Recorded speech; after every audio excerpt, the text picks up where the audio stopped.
Bonjour tout le monde. Bienvenue à vous pour cette conférence qui s'intitule « Taxer les riches, permettre le consentement à l'impôt par la justice fiscale », un gros programme. Je voudrais vous remercier d'être là parce que je sais, vous savez qu'on est en concurrence avec une conférence de poids. Donc je ne sais pas si vous êtes là par hasard, parce que vous êtes rejeté, ou avec un consentement, c'est encore mieux. Donc merci à vous d'avoir choisi de venir écouter nos intervenants. Je vais commencer d'abord par remercier évidemment les organisateurs et les organisatrices des amphis, les cerveaux, mais aussi et surtout les petites mains, les bénévoles qui permettent la tenue de cette rentrée politique. Merci à vous. D'autant que la plupart des bénévoles qui sont là viennent de s'enquiller la campagne européenne, la campagne législative. Donc, force à eux. Merci beaucoup et j'espère que vous avez l'occasion de prendre un peu de repos ensuite. Non, jamais. Non, parce qu'on est en campagne déjà pour la suite. Je remercie les intervenants et intervenantes qui m'ont accepté de participer à cette conférence. Donc, je vais vous les présenter rapidement. Donc, Quentin Parinello, qui est directeur des politiques publiques à l'Observatoire européen de la fiscalité. Donc, c'est le centre de recherche qui a été créé sous l'impulsion de Gabriel Zucman et qui publie des travaux sur la lutte contre l'évasion fiscale, sur la concurrence fiscale déloyale, donc à destination du public, mais aussi et surtout des décideurs politiques. Laïla Abdelkey-Yacoub, qui est responsable de plaidoyer justice fiscale et inégalité à Oxfam. Merci à toi. Vincent Drezet, qui est membre du conseil scientifique d'Attac, ancien secrétaire national de Solidaires Finances Publiques. Moi, je vais donc animer cette conférence. Je vais vous faire une petite introduction et une petite conclusion pour ensuite vous laisser la parole. Je suis assez heureuse d'animer cette conférence parce que au cours de mon court mandat de député, puisque je n'ai pas été réélue au cours des élections législatives de 2024, j'étais donc députée France Insoumise de Moselle. Et j'ai été commissaire aux finances et j'étais en charge d'un rapport sur la lutte contre l'évasion fiscale. Donc il y a eu 2 rapports publiés, un troisième qui a été terminé la veille de la dissolution et qui va quand même être publié par l'Assemblée nationale, qui devrait sortir dans quelques semaines sur ce sujet-là. Donc c'est un sujet qui était vraiment au cœur de mon travail de député. Donc je suis vraiment contente qu'on puisse en parler ici. C'est un sujet pour moi, la fiscalité juste et la lutte contre l'évasion fiscale particulièrement, qui doit être une priorité absolue de l'action publique et une priorité du gouvernement. C'est absolument pas le cas actuellement, vous le savez. Et ça pourrait l'être, évidemment, à n'en pas douter, si nous avions un gouvernement Nouveau Front Populaire. Et quand Lucie Castet sera nommée, nous y veillerons, évidemment. Je parle là de la lutte contre l'évasion fiscale et pour une fiscalité plus juste, ce qui est sous-entendu quelque part dans le titre de cette conférence, « Taxer les riches, permettre le consentement à l'impôt par la justice fiscale ». L'objet de cette conférence, c'est d'abord d'avoir un constat, c'est-à-dire l'injustice de notre système fiscal et l'ampleur de l'évasion fiscale, ses aspects tentaculaires, systémiques et la complicité politique qui permet son évolution. L'évasion fiscale, c'est un véritable fléau d'une extrême gravité. C'est 80 à 120 milliards d'euros de manque à gagner pour l'État français par an. Ce chiffrage, il vient d'un très gros travail qui a été fait par Solidaires Finances Publiques. On reparlera peut-être Vincent, qui chiffre en gros la fraude fiscale, l'optimisation fiscale agressive, tous les moyens d'éviter l'impôt. C'est un chiffrage qui est sans cesse contesté par notamment le gouvernement macroniste, le président de la République et les ministres concernés, alors qu'il n'y a aucune volonté de leur part de chiffrer réellement l'évasion fiscale. En réalité, ce chiffrage, il est reconnu par tous les acteurs de la lutte contre l'évasion fiscale. Moi-même, en audition, j'avais reçu un rapporteur de la Cour des comptes, donc on n'est pas là avec une organisation d'extrême gauchiste qui travaille sur ce sujet et qui avait reconnu que le chiffrage de Solidaires Finances Publiques était le plus sérieux sur le sujet. Ce chiffrage, c'est le seul qui est à notre disposition, malgré tout. Déjà, Darmanin, en 2018, avait dit qu'il allait lancer un grand chiffrage de l'évasion fiscale. Gabriel Attal a fait pareil. Thomas Cazenave a repris. On a un conseil d'évaluation des fraudes qui s'est réuni une fois en 2 ans. Donc, on voit qu'on n'avance pas bien sur le sujet. Alors, pourquoi l'évasion fiscale avec ces chiffres-là? Pourquoi c'est un fléau? Évidemment, pour des questions budgétaires, c'est environ 100 milliards par an de manque à gagner pour le budget de l'État. C'est de l'argent qui est volé au budget et volé aux Français. C'est ce qui conduit aux politiques d'austérité qu'on nous sert tout le temps. Et c'est ce qui conduit au fait que Gabriel Attal demande à ses ministres 10 milliards d'économies, 20 milliards d'économies à chaque vote du budget. C'est ce qui conduit à l'effondrement des services publics, les fermetures de lits dans les hôpitaux, les fermetures de classes dans les villages, dans les quartiers populaires, dans les écoles, l'effondrement des transports en commun, etc. Et c'est ce qui conduit évidemment au creusement des inégalités, puisque les services publics et les dépenses publiques sont là pour lisser, amoindrir, supprimer les inégalités. Forcément, ça va avoir des conséquences jusqu'à ce niveau-là. Et c'est pas qu'une question budgétaire, c'est aussi évidemment une question de justice et qui est liée à ce qui est donné dans le titre de cette conférence, au consentement à l'impôt. Les Français payent leurs impôts. Les Françaises et les Français payent leurs impôts. Vous payez vos impôts. La plupart, les TPE, les PME payent leurs impôts. L'évasion fiscale, c'est un sport de riches. C'est un sport de très riches, d'ultra riches. Tout le monde n'a pas la capacité d'évader ses profits, son argent. C'est pas, tout le monde n'a pas un compte au Luxembourg ou dans un autre paradis fiscal. C'est des possibilités qui sont données aux très riches qui s'organisent pour éviter l'impôt et aux grandes multinationales.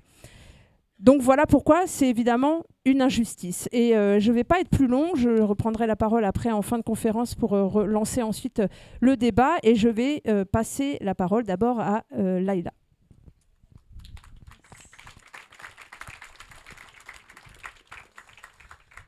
Merci beaucoup.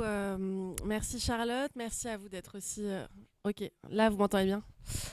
Merci d'être... Ah, là. Là, vous m'entendez bien? Ok. Donc, je disais juste merci, donc vous avez rien raté. Donc, merci d'être aussi nombreux. Merci à Charlotte pour l'introduction. Moi, je vais commencer par vous parler des inégalités. Vous allez comprendre pourquoi. Bon, normalement, vous avez déjà un petit peu compris. Les inégalités, c'est un peu le grand... Enfin, dit comme ça, c'est un peu bizarre, mais j'allais dire c'est un peu le grand dada d'Oxfam. C'est notre objet de lutte principale, lutter contre la pauvreté et les inégalités, parce que c'est deux choses qui sont extrêmement liées. On est dans une situation actuellement en France et dans le monde qui est assez dramatique à ce niveau-là et assez choquante d'un point de vue à la fois politique, économique et presque moral en termes d'inégalité et d'injustice. Pour illustrer un peu cette situation et le fait que vous ayez une toute petite minorité aujourd'hui qui s'accapare une grande partie des richesses, qui ont leur fortune et leurs profits pour les grandes entreprises qui explosent. Vous pouvez avoir en tête le fait que les 4 personnes, donc les 4 milliardaires les plus riches de notre pays, ont vu leur fortune, rien qu'entre 2020 et 2023, augmenter de plus 87%. On parle de 2020-2023, une période qui a été très dure pour une grande partie de la population. Et on parle de personnes qui possédaient déjà plusieurs dizaines, voire centaines de milliards. Les milliardaires dans leur ensemble dans notre pays, sur cette même période, ont gagné plus de 230 milliards d'euros, ce qui correspond de manière un peu... simpliste peut-être, à un chèque de 3 400 € pour chaque Français de notre pays. Donc pour imaginer à une toute petite poignée là on parle de 43 personnes en gros. Dans ce même temps, et c'est extrêmement lié en réalité parce qu'on parle beaucoup en fait des mêmes personnes quand on parle de ça, les très grandes entreprises, les grandes multinationales, elles aussi ont tiré leur épingle du jeu. Dans la même période où on le sait, ça a été très dur depuis la crise Covid, mais pas que, et toutes les crises qu'on connaît, et même avant ça. Pendant que c'est très dur pour les très petites entreprises, les PME, etc., Vous avez par exemple 11 des plus grandes entreprises de notre pays qui ont augmenté juste entre 2022 et 2023 leurs bénéfices au total de 57% par rapport à la période 2018-2021.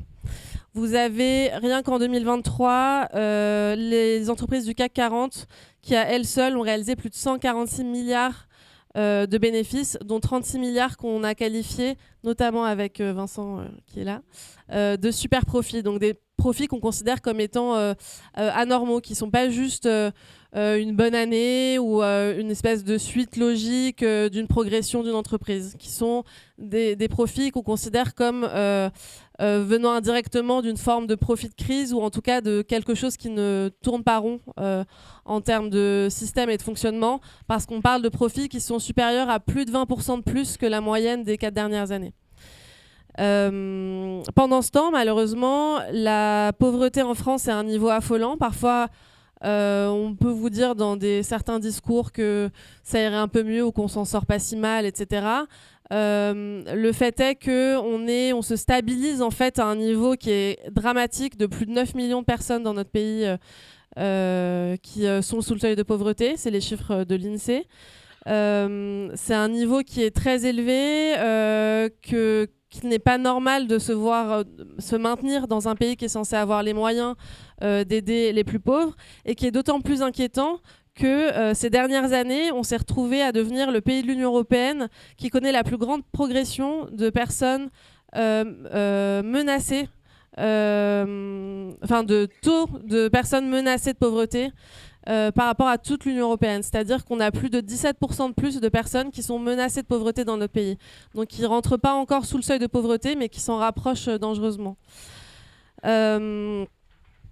Ça, c'est les plus pauvres, mais vous avez aussi une grande partie, ou la majorité, les classes moyennes, selon comment vous voulez formuler les choses, qui pâtit aussi de cette période. Vous avez depuis 2020 ce qu'on a appelé la richesse cumulée de 90% de la population, c'est-à-dire que si vous prenez tout ce que possède 90% de la population, qui a baissé pendant, je ne sais pas si vous vous souvenez des chiffres d'il y a quelques secondes sur les milliardaires, pendant que vous avez une toute petite poignée qui gagne des dizaines et des dizaines de milliards. Le résultat de ça, c'est que, c'est l'INSEE encore qui l'a constaté, les Français ne se sont pas autant serré la ceinture que depuis les années 80. C'est que les personnes les plus précaires sont dans des situations de plus en plus inquiétantes, que vous avez de plus en plus de gens qui ont peur d'avoir faim ou qui ont faim, que vous avez notamment du côté des inégalités de genre de plus en plus de femmes, parce qu'elles sont souvent au front de ces questions de précarité, notamment les femmes mères de famille, monoparentales ou en temps partiel. Elles sont 79% des temps partiels à être des femmes qui vont être les premières à pâtir de la situation, et notamment du fait que les services publics vont de plus en plus mal, etc. Bref. Donc tout ça pour dire que les inégalités sont très fortes aujourd'hui dans notre pays, malheureusement. Et face à ça, est-ce qu'il y a un rapport vraiment avec la fiscalité ? La réponse est oui, sinon ce serait vraiment une introduction très bizarre. Donc là-dedans, le rapport avec la fiscalité, c'est que en fait, ça devrait être un rôle central de notre système fiscal. C'est un peu comme ça qu'on le conçoit. Les gens payent des impôts globalement pour redistribuer à peu près les richesses et pour que ceux qui ont les moyens permettent à ceux qui les ont pas d'aller un peu mieux, et que tout le monde puisse avoir une sorte de garantie de quand ça va mal. Il y a aussi le collectif et l'État qui est là pour nous aider derrière. Bon, c'est un peu bizarre de se dire que ça fonctionne pas ou pas assez bien, parce qu'on entend beaucoup... Attendez, je bois un peu d'eau. On entend beaucoup dire en France, je ne sais pas si vous avez déjà entendu ça, que chez nous, les riches payent vraiment beaucoup d'impôts, voire vraiment beaucoup trop, que c'est très inquiétant, que d'ailleurs, on est probablement le pays où les gens payent le plus d'impôts.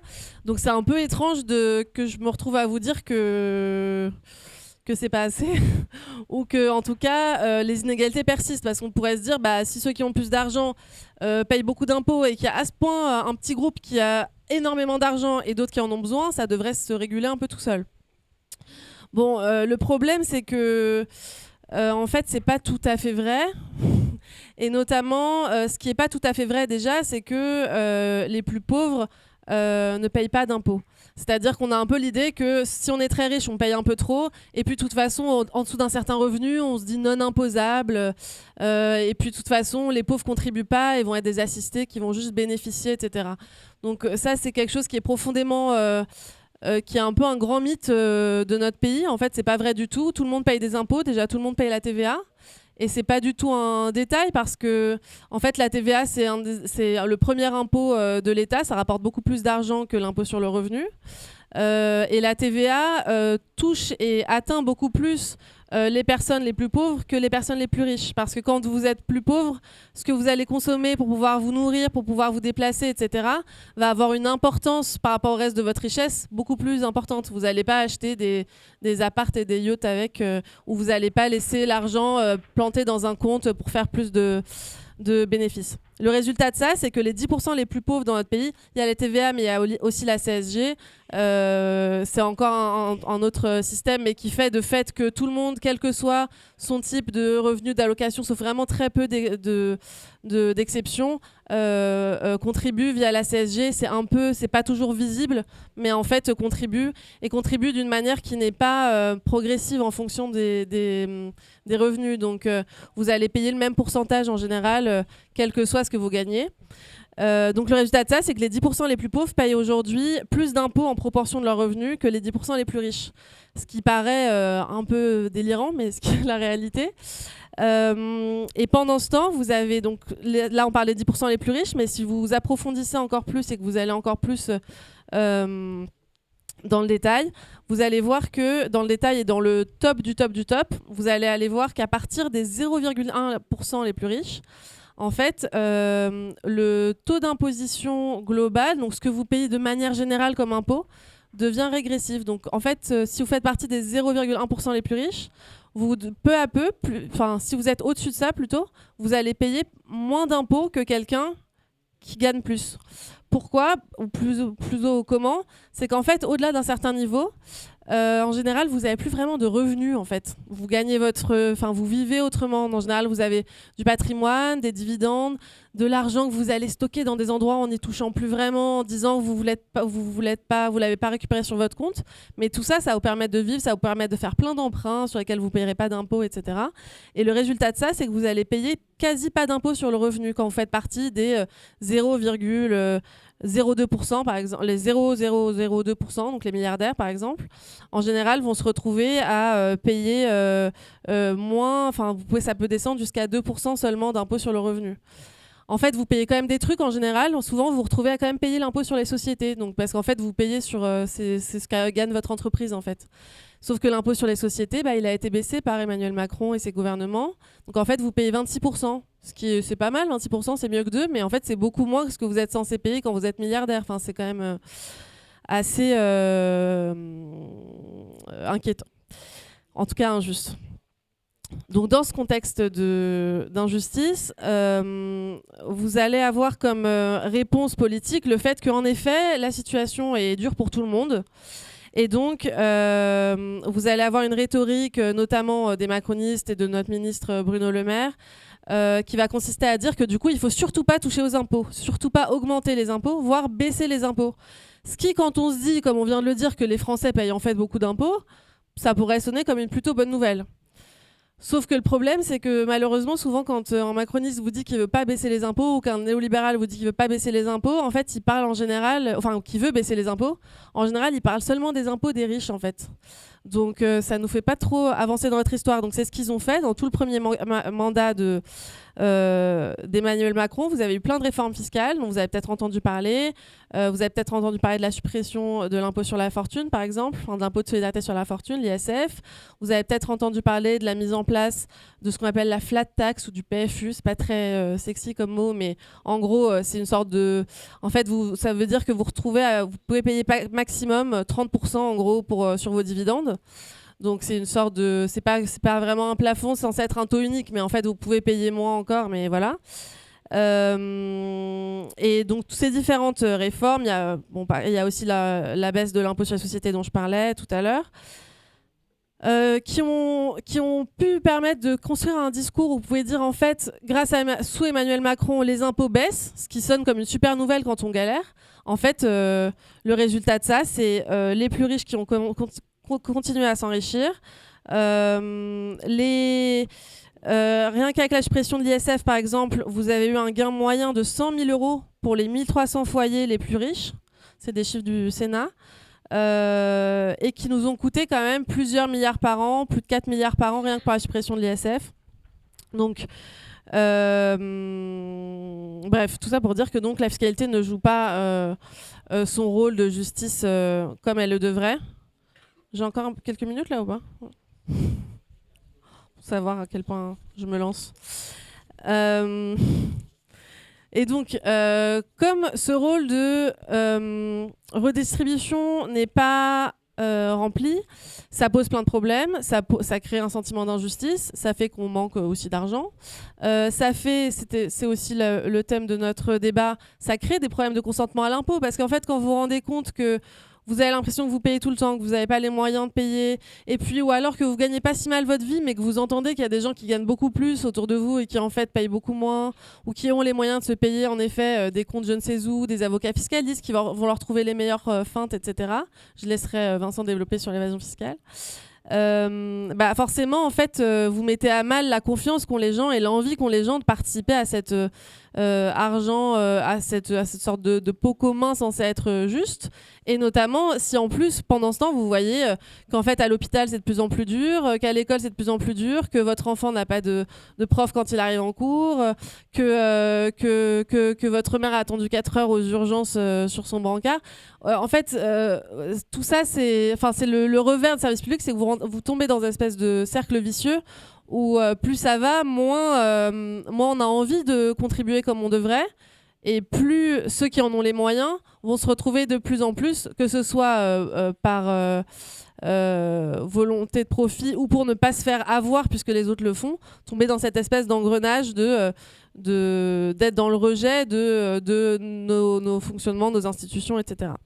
Donc c'est pour ça que c'est une véritable question de la justice fiscale aussi symbolique et de cohésion sociale.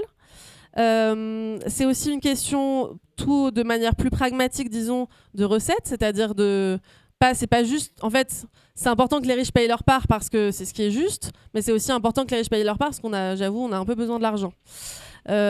Pourquoi on a besoin de cet argent? Pour toutes les choses que je viens de dire, mais donc aussi pour lutter contre les inégalités sociales, de genre, aussi pour financer la transition écologique. On va avoir besoin de dizaines et dizaines de milliards, au moins une trentaine de milliards par an pour pouvoir la financer. L'impôt peut aussi avoir un autre rôle qui va un peu avec ça, qui est, vous pouvez considérer l'impôt et les taxes comme un outil aussi pour faire mieux se comporter les gens ou les entreprises. Donc par exemple, se taxer plus des comportements d'ultra riches ou de grandes entreprises qui vont investir dans des trucs polluants, par exemple, vous pouvez dire qu'en fait c'est pas normal qu'elles payent aussi peu, et qu'en fait quand vous contribuez à la destruction de la planète, ne cherchez pas d'autres solutions, vous devez contribuer plus, et que ça doit servir à financer la transition, par exemple. Vous pouvez vous dire que quand des entreprises font des trucs un peu étranges, par exemple racheter leurs actions à la fin de l'année pour qu'en fait les actions se retrouvent à avoir plus de valeur, c'est peut-être un peu louche, et peut-être que ça fausse un peu les choses, et peut-être que c'est pas un fonctionnement sain, c'est peut-être bien de le taxer, ça peut aussi être interdit, mais c'est peut-être bien de le taxer. Donc voilà, il y a plein de fonctions possibles, et donc il y a aussi plein de choses possibles à faire pour rendre ce système plus juste, pour répondre à toutes ces 3 fonctions en gros que je viens de vous décrire que peut avoir l'impôt. Nous on a plein de mesures Oxfam, donc je vais pas du tout, j'aurais pas le temps, ce serait pas très fun de toutes vous les présenter. On a notamment un manifeste fiscal que je vous invite à aller lire, c'est passionnant, de 17 mesures qui rapportent à elles seules plus de 88 milliards. Parmi ces mesures, on en a une qui est très symbolique. On va reparler de toute façon de l'imposition du patrimoine avec Quentin, qui est à la fois de réinstaurer donc un ISF, un impôt sur la fortune, mais pas n'importe lequel. C'est inspiré des travaux aussi d'attaque sur donc l'ISF renforcé, auquel on propose d'ajouter un volet qu'on appelle vert. C'est-à-dire qu'en fait, vous allez avoir à la fois l'importance symbolique de dire en fait aujourd'hui le patrimoine le capital va être aussi taxé. C'est pas seulement votre revenu de quand vous galérez à bosser qui va être taxé, mais aussi les gens qui juste possèdent des choses en faisant rien. Donc c'est un levier qui est important, et notamment un levier important parce que, comme je vous le disais, les plus riches, en fait, en général, ils ont peu de salaire, mais beaucoup de soit de patrimoine, soit d'actions, etc.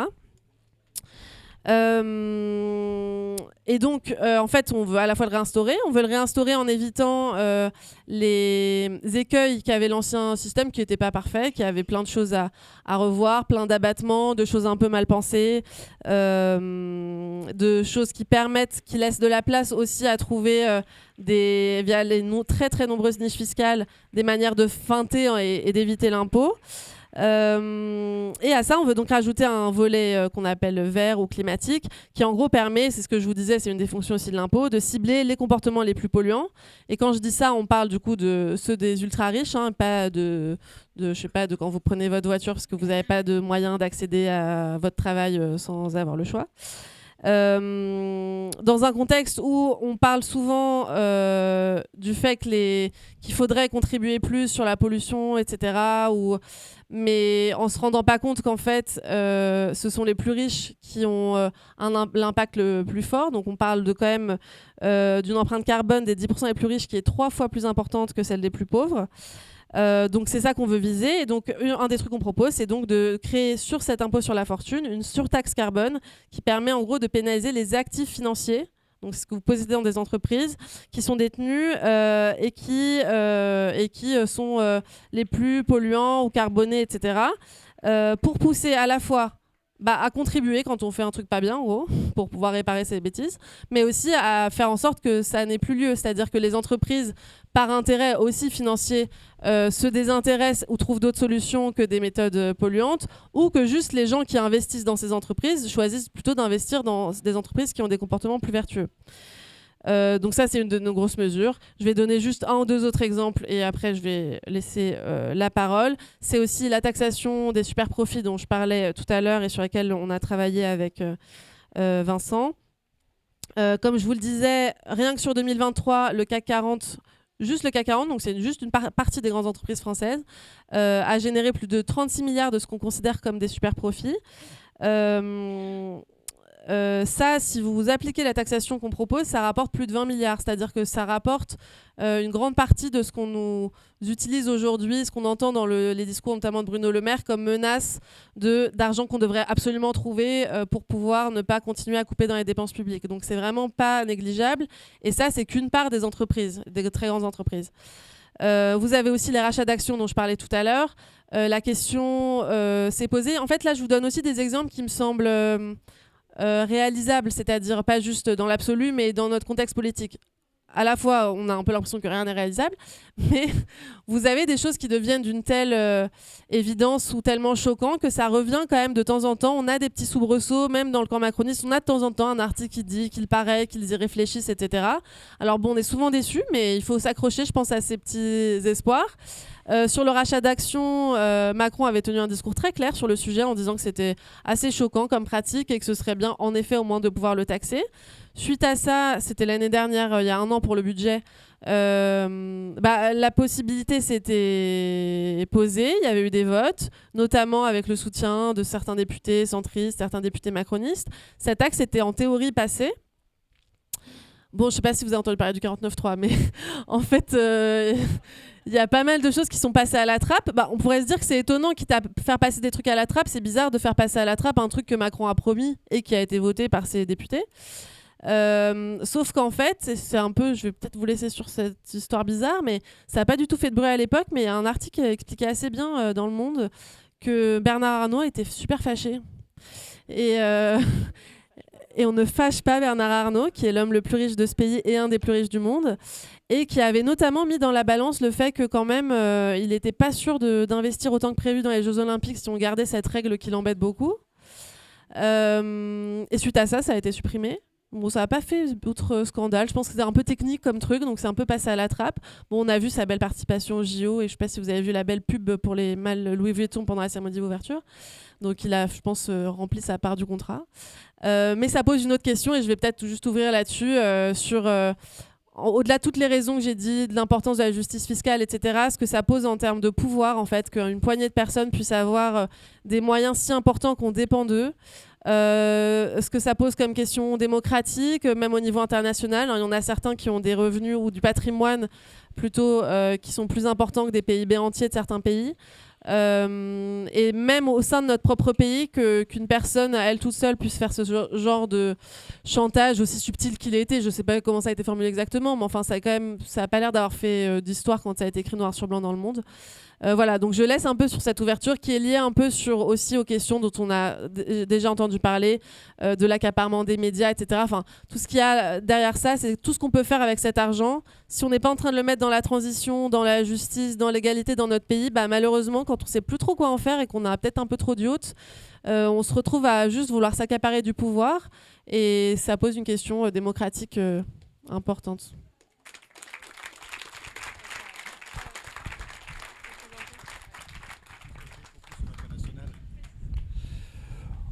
Bonjour à toutes et tous. Merci pour l'invitation et un petit remerciement personnel à Charlotte pour tout le travail effectué ces derniers temps sur la question de l'évasion fiscale. Je suis sûr qu'on aura l'occasion de le poursuivre. Et voilà, comme je t'avais dit, s'il y avait un haut commissaire à la lutte contre l'évasion fiscale, ça devrait être une autre commissaire, ça devrait être toi. Souhaitons que... Moi, je vais organiser le propos en quelques temps, c'est-à-dire je vais revenir un peu sur le contexte fiscal en général, et puis comme tu m'as demandé d'axer un peu plus l'évasion fiscale, évidemment j'en parlerai avec plaisir. Le contexte fiscal aujourd'hui, c'est quoi? Si on fait un peu le bilan rapide des politiques fiscales néolibérales, il faut avoir quelques trucs en tête. On est dans un contexte de concurrence fiscale et sociale très intense. Concrètement, ça veut dire quoi? Ça veut dire que les États, pour attirer ou retenir des richesses, vont baisser les impôts des multinationales et des plus riches, ce qu'on appelle dans le jargon fiscal les bases mobiles, c'est-à-dire ceux qui peuvent se déplacer ou déplacer leurs richesses. C'est depuis 40 ans, 50 ans, même un demi-siècle, la trajectoire majeure. Et pour les plus anciens, peut-être qu'ils se rappelleront de cette phrase d'Helmut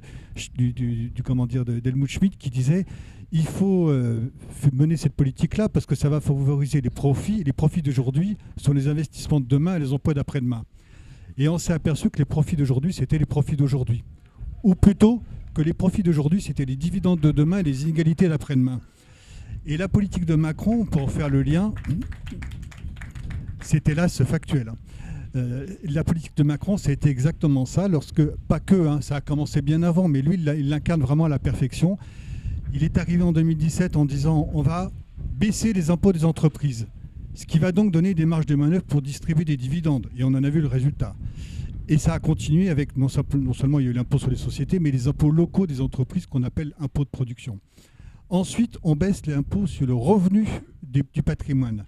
La fameuse flat tax que tu évoquais, Leïla, c'est simplement une imposition beaucoup plus faible sur les plus-values financières, sur les dividendes, sur les revenus d'obligation, que lorsque c'était au barème progressif, là où sont en principe imposés tous les revenus. Ça a donc dégagé non seulement des marges de manœuvre aux entreprises pour distribuer plus de dividendes, mais aux plus riches, les gros actionnaires, ça leur a procuré une économie d'impôts qu'ils ont pu placer, ce qui aurait pu générer encore davantage de dividendes, et c'était la machine à alimenter les inégalités, qui a été nourrie, y compris par la baisse des impôts sur le patrimoine, comme l'impôt de solidarité sur la fortune.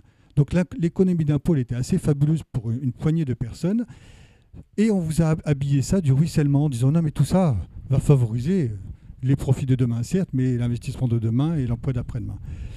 Alors, à Attaque, on a reçu de la finance publique, on n'y croyait déjà pas, parce qu'on avait déjà une expérience un peu de ce qui s'était passé sous Hollande avec le CICE, puis dans d'autres pays. Et avec les rapports de France Stratégie, on s'est aperçu que, hélas, on avait raison, c'est qu'il n'y a aucun effet sur l'emploi, aucun effet économique avéré. Par contre, ça a creusé effectivement le déficit budgétaire. Si on avait maintenu l'ISF, on aurait récupéré 4,5 milliards d'euros en plus. Bon. Donc, économie d'impôts en plus, sur fond d'inégalités croissantes, à la fois du fait des politiques fiscales, mais aussi de la financiarisation de l'économie, et j'en passe, sur fond de concurrence fiscale et sociale. Et l'une des manifestations de cette concurrence fiscale et sociale, c'est notamment les questions de l'évitement de l'impôt.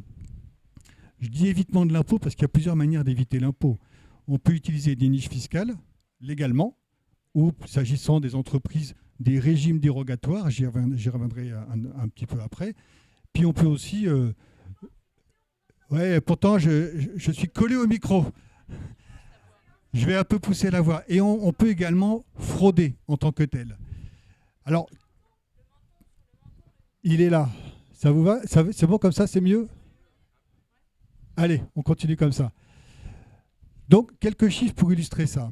Le montant total des niches fiscales, alors à la fois pour les particuliers, pour les entreprises, celles qui sont efficaces, pas efficaces, tout ça, hein, on avoisine les 100 milliards d'euros. Hélas, on ne fait aucune revue des niches fiscales pour savoir celles qui sont efficaces, celles qui sont justes, celles qui sont utilisées pour l'optimisation et j'en passe. Le montant de l'évitement illégal de l'impôt, la fraude, c'est aux environs de 100 milliards d'euros. Là, je ne sais plus. Ah ben voilà. Ah ben on me dit au micro, au menton, mais non, c'est face à la bouche. Le montant de l'évitement illégal de l'impôt, c'est 100 milliards d'euros. 100 milliards d'euros dont une bonne part provient de la TVA, les entreprises, de l'impôt sur les sociétés et des diverses fraudes, notamment aux impôts sur le revenu des patrimoines des plus riches. Imaginez ce que pourrait être un financement de la transition, de la bifurcation sociale et écologique, comme on dit à TAC, si on éradiquait ce fléau. Comment ça se passe concrètement? On peut avoir des optimisations assez classiques qui sont utilisées notamment par les multinationales, qui sont donc implantées sur plusieurs pays et qui se facturent entre chacune de leurs filiales des prestations de services ou des ventes, ce qu'on appelle les prix de transfert. Les prix de transfert, c'est la moitié du commerce mondial. Il suffit qu'une infime minorité soit exagérée pour générer une fraude massive. Typiquement, on retrouve des entreprises qui sont établies en France, qui vont acheter à une de leurs filiales établies au hasard dans un paradis fiscal des biens et des services pour un montant largement supérieur à ce qu'elles auraient acheté si c'était une autre entreprise indépendante. Là, on est dans le domaine de la fraude. Lorsque c'est le prix normal du marché, on est dans le domaine de l'optimisation. Et on a des réorganisations d'entreprises comme ça, pour ne pas les nommer. On a notamment General Electric à Belfort qui s'est réorganisé, encore en Suisse, qui reste quand même assez attractif, où plutôt que l'entreprise achetait et vendait en France des matières premières qu'elle transformait, elle l'achète en Suisse et elle le vend à prix d'or à sa filiale établie en France. Le bénéfice s'effondre, déclaré en France, c'est de l'optimisation, mais si le prix est surfacturé, on est dans le domaine de la fraude. Retenez juste, prix de transfert, c'est la moitié du commerce mondial. Sans doute qu'une très grande majorité est facturée aux conditions normales du marché, c'est ce que l'OCDE demande, et ne relève pas de la fraude, mais en tout cas ça relève de l'optimisation. Mais une partie relève de la fraude, et notamment depuis quelques années on s'est aperçu qu'avec la propriété intellectuelle, l'immatériel, le capitalisme immatériel, la redevance pour utilisation de marques notamment, ce phénomène s'est développé. Faites attention quand vous allez faire de vos courses, si vous allez dans une marque, il y a probablement ce genre de phénomène, on l'a vu avec McDo par exemple, avec des phénomènes de fraude fiscale et un redressement à la clé d'1 milliard d'euros. Pas rien. On a pour les particuliers la possibilité de loger des actifs, de détenir les actifs d'une holding. Alors là, accrochez-vous, voilà quel est le circuit de manière simple. Une riche famille française, mettons, a des placements dans diverses entreprises, détient par la holding plusieurs entreprises. Ces entreprises se versent entre elles des dividendes qui ne sont pas taxés parce qu'il y a une niche fiscale pour ça, et qui remonte en franchise d'impôt, en quasi-franchise d'impôt dans la holding. La holding n'est détenue que par une poignée de personnes, une famille. Aujourd'hui, cette fortune n'est pas taxée ni à l'ISF, ni même au stade des revenus, puisqu'on considère que c'est une entreprise dont le patrimoine est distinct du patrimoine personnel. Mais c'est un des grands, un des grands actifs de la période, mais quand on en parlera, j'en suis sûr, que Gabriel Zucman, l'Observatoire et d'autres aient mis sur la table cette anomalie et cette possibilité d'aller taxer la réelle richesse de ceux qui sont riches, qui non seulement optimisent de la sorte, mais également parfois fraudent. Dans les phénomènes d'évasion fiscale, on a également, je veux en dire un mot là-dessus, la fraude de la TVA. On connaît peu, mais c'est 20 à 26 milliards d'euros par an de manque à gagner pour le budget de l'État. Si l'Europe harmonisait son système, il y aurait une bonne partie de cette fraude qui serait neutralisée. On n'y arrive toujours pas parce qu'on est dans ce phénomène de concurrence fiscale. Et donc de proche en proche, quand on regarde la fraude à ces différents impôts, on s'aperçoit qu'évidemment on est aux alentours de 100 milliards d'euros, un chiffre que tu l'as dit Charlotte qui a été contesté mais jamais démonté, tout simplement parce qu'il s'appuie sur à la fois des projections du contrôle fiscal et puis des grands agrégats macroéconomiques. Et aujourd'hui, ce chiffre entre guillemets fait foi et il montre également que la fraude évolue. et qu'il est plus que jamais nécessaire de la combattre, puisque non seulement il faut des recettes publiques, bien sûr, mais il faut réhabiliter le consentement à l'impôt et montrer qu'on peut peut-être refaire société autour du concept de justice fiscale. Et pour ça, attaque, et je ne ferai pas le programme fiscal de la même manière que Léla, je vais juste m'appuyer sur quelques exemples, mais on a quand même quelques axes majeurs. Les niches fiscales, il faut absolument avoir une revue des niches fiscales, des régimes dérogatoires de groupes de sociétés pour savoir ceux qui sont efficaces de ceux qui ne le sont pas. Je vous donne un exemple. Le crédit impôt recherche, 7,6 milliards d'euros par an. Avec des dossiers que l'administration fiscale reçoit très techniques des boîtes qui le demandent, mais dans l'administration fiscale, on n'a pas fait Polytechnique, on n'est pas forcément habilité à. Alors on se tourne vers les délégations du ministère de la Recherche et de la Technologie, mais leur effectif fonde, donc ils n'arrivent pas à fournir autant d'avis que ce dont on aurait besoin. Et au final, il y a dans le crédit impôt recherche, on s'est aperçu qu'il y a et de l'optimisation et beaucoup de fraude. Le patronat nous dit on n'arrête pas d'être contrôlé sur le crédit impôt recherche. C'est faux. 1 à 2% des crédits impôt recherche sont contrôlés. Donc il faut procéder à une revue de l'ensemble de ces niches fiscales.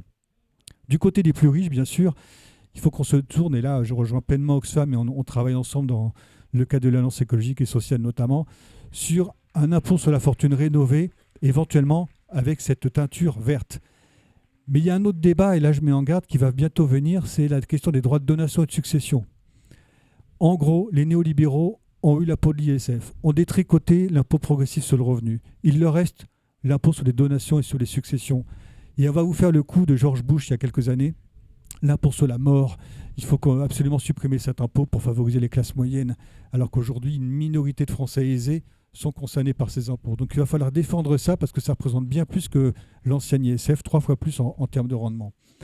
Et puis il va falloir porter des mesures au plan international comme la taxation unitaire. En gros, ça serait une forme d'harmonisation de l'impôt sur les sociétés.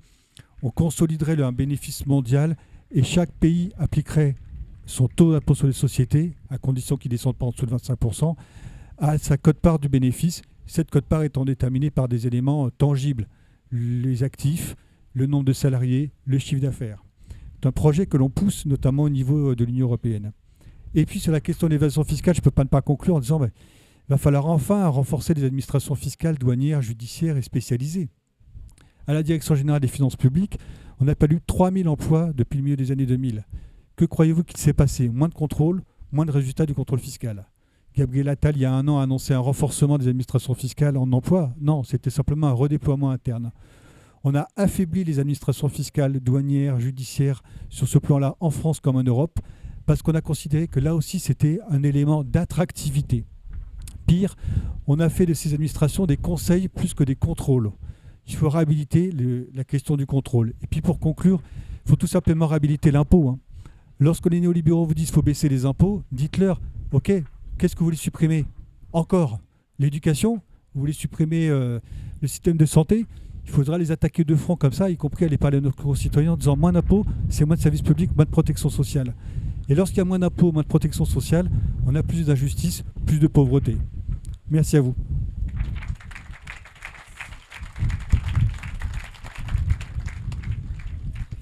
Merci. Bonjour. Est-ce que vous m'entendez bien? Super. Bonjour à toutes et à tous. Merci d'être là avec le vent qui souffle à écouter de la fiscalité au mois d'août. Merci Charlotte pour l'invitation. Laisse-moi juste réitérer ce que Vincent a dit et te remercier pour tout le travail parlementaire que tu as fourni. Ça a été extrêmement précieux dans l'ensemble de nos travaux. Donc, je m'appelle Quentin Parinello, je suis directeur des politiques publiques à l'Observatoire européen de la fiscalité, qui est un centre de recherche qui est dirigé par l'économiste Gabriel Zucman. Ça fait plusieurs années que je suis invité aux universités d'été de la France Insoumise à parler de la question de la taxation des plus riches. Et on a fait le constat avec Laïla de l'inéquité de notre système fiscal. On a fait le constat avec Vincent de comment l'évasion fiscale finalement exacerbe ces inégalités à travers la concurrence fiscale déloyale. Et du coup, il faut parler un petit peu de solutions et de se dire, très bien, on parle souvent de taxation des plus riches. Pourquoi ça n'arrive pas? Et pourquoi finalement il y a cet écart toujours plus grand entre la documentation des injustices fiscales, qui est le fruit du travail des ONG, d'Oxfam, d'Attac, qui est le fruit des travaux parlementaires, qui est le fruit du travail des journalistes, le soutien massif, populaire à de telles mesures. Lorsqu'on regarde tous les sondages en France, en Europe, aux États-Unis, en Amérique latine, en Afrique, en Asie, c'est systématiquement 60, 70, 80% de la population qui est en faveur d'une meilleure taxation des plus riches. Donc on a ça d'un côté. Et de l'autre, une traduction politique qui est faible, voire inexistante. C'est-à-dire qu'on a très peu de systèmes d'imposition en place qui taxent correctement les plus riches. Il y a quelques ISF, impôts sur la solidarité sur la fortune, qui demeurent à travers le monde, mais qui sont faibles, voire très souvent affaiblis pour tenter de résister aux pressions de ceux qui veulent les dézinguer. On a 2 batailles à mener pour redonner les lettres de noblesse à la taxation des plus riches. Et ces 2 batailles, il faut les mener de front. La première bataille, c'est une bataille politique. On a face à nous des gens qui nous disent que ce sont des mesures totalement contre-productives. On n'a pas besoin d'aller chercher bien loin. Publication du programme du Nouveau Front Populaire, tous les impôts sur les plus riches. Ah, mais qu'est-ce qui va se passer? C'est totalement contre-productif, c'est Moscou, c'est l'URSS, et j'en passe. Il faut savoir que ce n'est pas quelque chose qui est spécifique à la France. Kamala Harris a publié son programme fiscal il y a 4 jours. Dedans, il y a un nouvel impôt sur les milliardaires qui est essentiellement celui que proposait Joe Biden. Et il faut voir les torrents d'insultes qu'elle se prend de la classe économique aux États-Unis, qui sont à peu près la même chose, c'est-à-dire c'est le retour de Moscou, c'est les socialistes, parce que aux États-Unis on ne parle même pas de communisme, on parle de socialisme. Donc en fait c'est quelque chose de très organisé, et donc il y a un véritable travail pour rendre à l'imposition des plus riches ces lettres de noblesse. Pourquoi? Parce que finalement en face, il y a des gens qui ont intérêt à bénéficier de ce statu quo, qui sont extrêmement organisés, mais pas que. Il y a aussi des gens qui sont extrêmement dubitatifs face à un tel impôt. Donc le premier enjeu dans la bataille politique, c'est de normaliser cette discussion. C'est une discussion politique normale. Elle a vocation à être discutée. Première bataille politique. Deuxième bataille, elle est technique. C'est-à-dire que comment ça se fait qu'une mesure qui soit soutenue par 60, 70, 80% de la population ne trouve pas de traduction politique? C'est qu'on a une large partie de la population qui est d'accord sur le principe, mais assez dubitative finalement. Oui, mais ça ne marchera pas. Est-ce que vraiment on est capable de? Et c'est là où la seconde bataille à mener, elle est technique. On a besoin de montrer que oui, on a des solutions techniques pour imposer correctement les plus riches. On a des solutions techniques pour lutter contre l'exil fiscal. On est capable d'imposer les plus riches de manière constitutionnelle, parce que oui, il y a des restrictions constitutionnelles qui ne sont pas forcément les mêmes en France, aux États-Unis, aux Pays-Bas, mais on a les outils techniques pour le faire. Et c'est tout le travail qu'on essaye de mener à l'Observatoire européen de la fiscalité, c'est-à-dire de déclencher ces discussions politiques qui nous semblent extrêmement pertinentes, tout en amenant des réponses techniques afin d'alimenter la conversation. Je le disais tout à l'heure, ça fait plusieurs années que je viens parler de taxation des plus riches ici aux Amphis. Je suis très content de revenir. Cette année, c'est un peu particulier puisque dans le cadre de nos travaux avec Gabriel Zucman, on a été sollicité par le Brésil du gouvernement Lula, pour lancer des discussions pour une réforme internationale de la fiscalité des plus riches. Le Brésil, cette année, a la présidence d'un organisme qui s'appelle le G20. Le G20, si vous ne connaissez pas, c'est un forum intergouvernemental des 20 plus grandes puissances économiques. Donc il y a le Brésil, les États-Unis, la France, l'Allemagne, la Russie, la Chine. Je ne vais pas tous les faire parce que je vais forcément me tromper.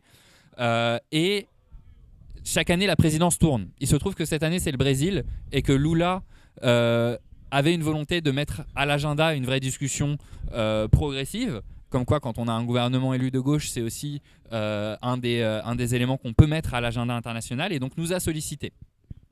On s'est un peu posé la question, qu'est-ce qu'on va faire là-dedans? Oh, ça paraît quand même compliqué d'aller parler fiscalité des plus riches au milieu de la Russie, de la Chine, des États-Unis. Pourquoi on y est allé? Parce que précisément, on a ce besoin à la fois de normaliser cette discussion. Il faut que ça devienne une discussion normale. Ça ne doit pas être une discussion qui doit être cantonnée aux universités d'été des partis de gauche. Et on a besoin d'avoir, on a besoin d'avoir des réponses techniques. C'est pas simplement une discussion politique. Oui, il y a une part de technique là-dedans. Ce sont des choix politiques, évidemment, mais il y a une part de technique derrière. Et on a besoin d'amener ce niveau de technique dans les discussions politiques. Et donc, on a eu la joie d'aller au Brésil plusieurs fois avec Gabriel Zucman pour mener ces négociations. On nous a commandité un rapport pour alimenter ces négociations qui sont toujours en cours. Ce rapport, il a été publié en juin, donc il n'a pas eu énormément d'écho en France parce qu'il se passait un petit truc qui s'appelait la dissolution et la campagne électorale, mais il disait quelques messages qui, je pense, sont intéressants, y compris dans le contexte français. Premièrement, il disait qu'on a un problème systémique de régressivité de nos systèmes fiscaux. Régressivité, ça veut simplement dire que les plus riches payent proportionnellement moins d'impôts que les plus pauvres. C'est ce que disait Laïla tout à l'heure. Ce n'est pas quelque chose de spécifique à la France. Simplement, la manière dont sont bâtis nos systèmes fiscaux aujourd'hui fait que les plus riches payent moins d'impôts que les autres. Le pilier de la progressivité de nos systèmes fiscaux, c'est l'impôt sur le revenu. Or, les plus riches, de manière contre-intuitive, ne payent pas, ou presque pas, d'impôt sur le revenu. Donc, ils payent moins d'impôts que les autres. Premier constat. Deuxièmement, ce rapport, il a analysé tout un tas de réformes pour voir comment on contre cette régressivité, on génère des recettes fiscales, on rétablit une forme de progressivité et de consentement à l'impôt. Parce qu'évidemment, on en a parlé tout à l'heure, c'est un enjeu pour lutter contre les inégalités, c'est un enjeu pour générer des recettes fiscales, mais c'est surtout et essentiellement un enjeu de consentement à l'impôt. On ne peut pas avoir des systèmes fiscaux où ceux qui ont la plus grande habilité, la plus grande capacité à payer des impôts payent moins que les autres. Ça effrite complètement le consentement à l'impôt et finalement notre modèle social. Et donc on a estimé l'impact de plusieurs réformes à travers différents pays dans ce rapport. Qu'est-ce que ça nous dit ces réformes ? Si on augmente l'impôt sur le revenu, ça marche pour augmenter l'impôt des 5-6% les plus riches, mais ça ne marche pas pour les très très riches. Simplement parce qu'ils ne payent pas d'impôt sur le revenu. Donc vous pouvez mettre un impôt sur le revenu à 40%, à 50%, à 90%, à 99%. Pour les milliardaires, ça ne changera pas. Ça ne veut pas dire qu'il ne faut pas le faire, c'est juste que ce n'est pas l'outil approprié pour mieux taxer les milliardaires. Premièrement. Deuxièmement, on a regardé des impôts comme l'impôt sur les successions, l'impôt sur l'héritage.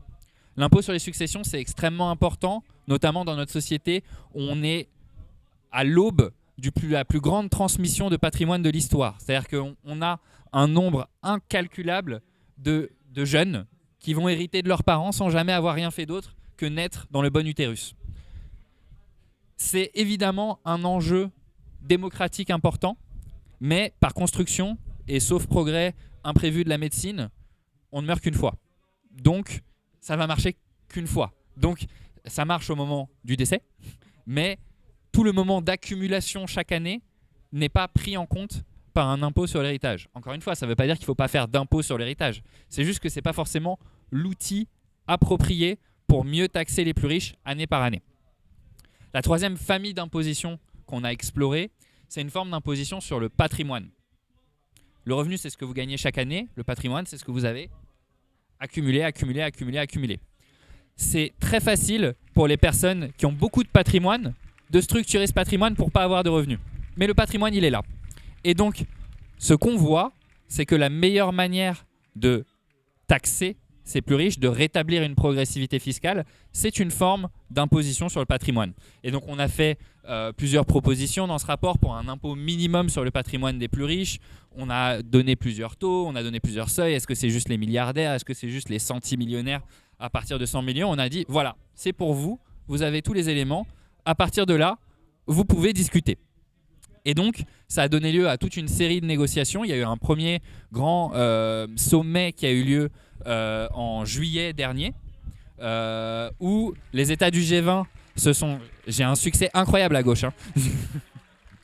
Où les États du G20 se sont mis d'accord sur la nécessité de dire « Ok, c'est un sujet, il faut travailler maintenant dessus ». Et rien que ça, croyez-moi, par rapport à il y a 5 ou il y a 10 ans, c'est un progrès incroyable de voir des pays qui disaient « Non, c'est pas un sujet, on va continuer de baisser l'impôt des plus riches et ça va générer de l'activité ». Et dire aujourd'hui « Non, ok, on est allé trop loin, l'imposition des plus riches, aujourd'hui, c'est un vrai sujet, il faut qu'on retravaille dessus ».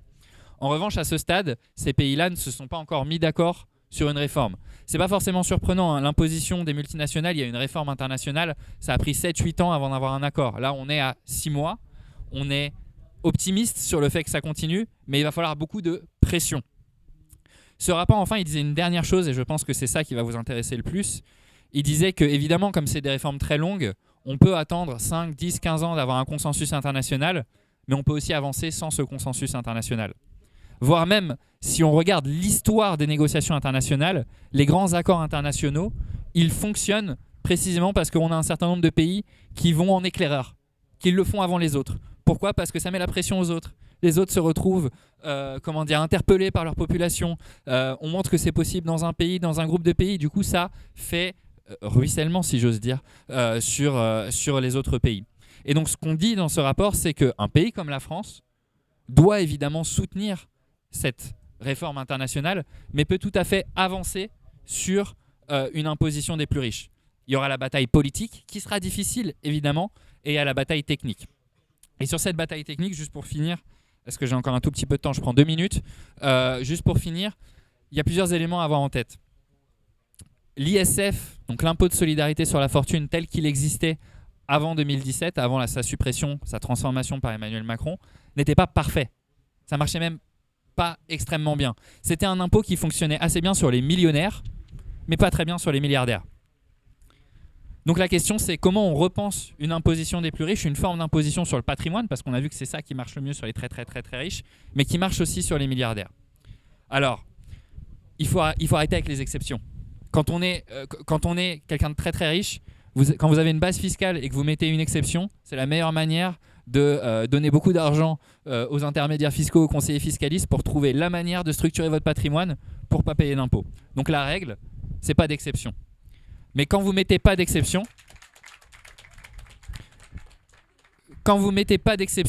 généralement il y a toute une forme de discussion qui arrive. Ah oui, mais regardez, la petite PME, le machin, le truc et tout.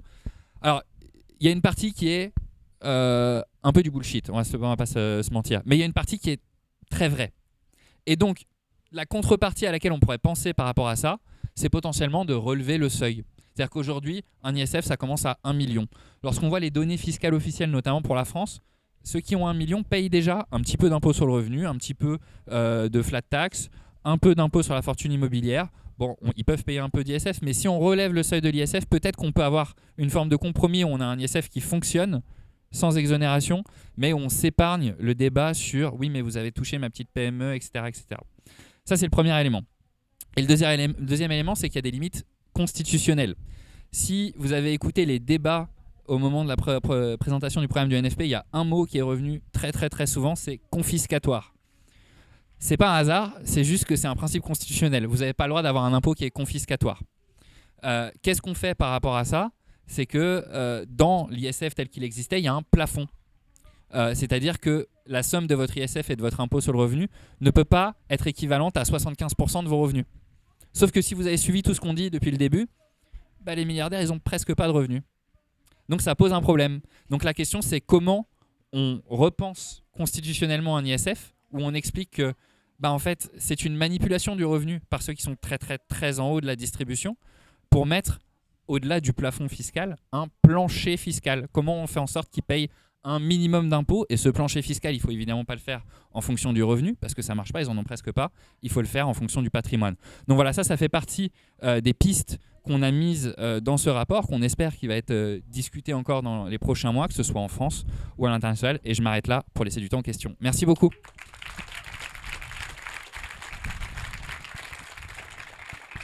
Merci beaucoup à vous. Je vais faire une petite conclusion avant de vous laisser la parole. D'abord, merci parce que je trouve que vos interventions étaient très complémentaires et ont permis de développer différents aspects du sujet. Moi, je vais juste faire une conclusion politique puisqu'on est dans un événement politique et que c'est aussi mon rôle.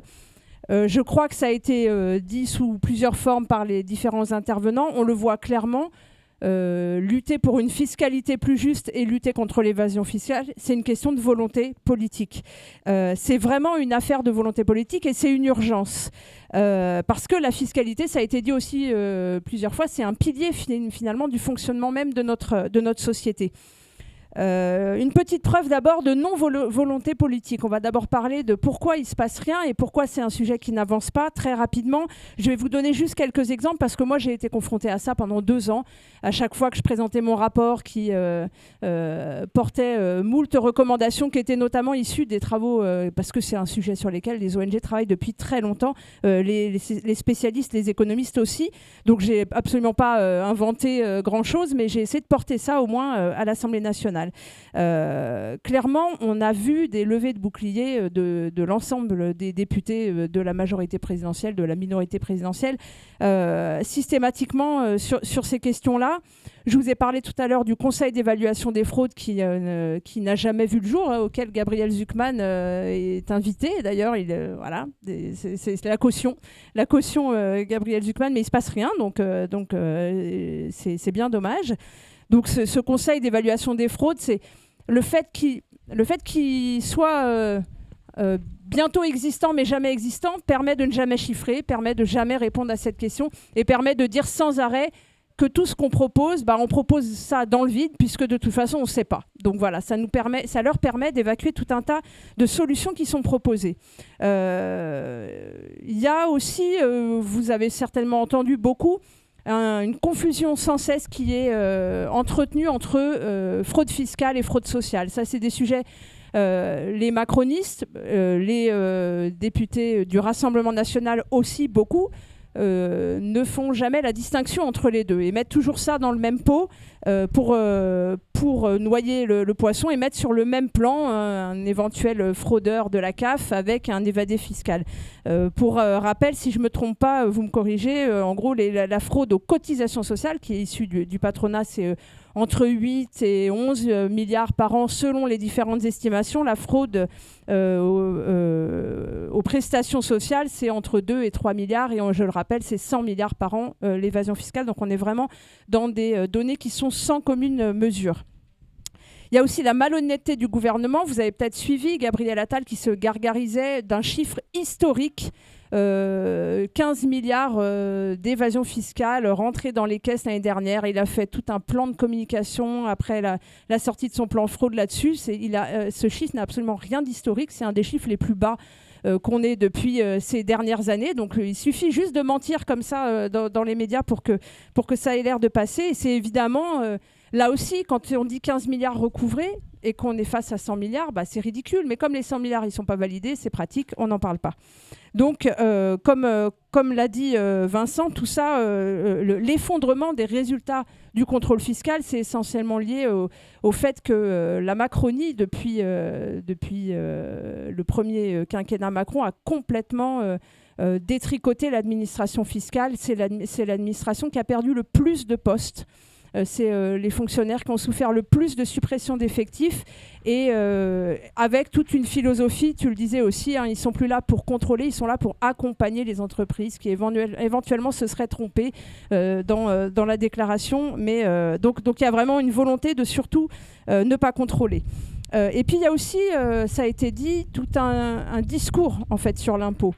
Bruno Le Maire, c'est vraiment le champion de ce que moi j'appelle l'impôt bashing. C'est-à-dire quand on parle de fiscalité, lui va nous répondre, vous voulez taxer les Français. Vous entendez ça sans cesse, vous avez bien compris qu'on ne veut pas taxer les Français, qu'on veut juste des impôts plus justes et taxer les très très riches. Dont personne ici présente ne fait partie, je le rappelle. Et ce discours, il fonctionne, mine de rien. Il fonctionne même dans la population qui n'est pas concernée par l'impôt. Il y a quelque chose de valorisé. Quelque part, on nous dit même, moi j'ai déjà fait un plateau télé où on me disait en gros, mais si tout le monde pouvait éviter l'impôt, tout le monde le ferait. Mais c'est faux, en fait. C'est faux.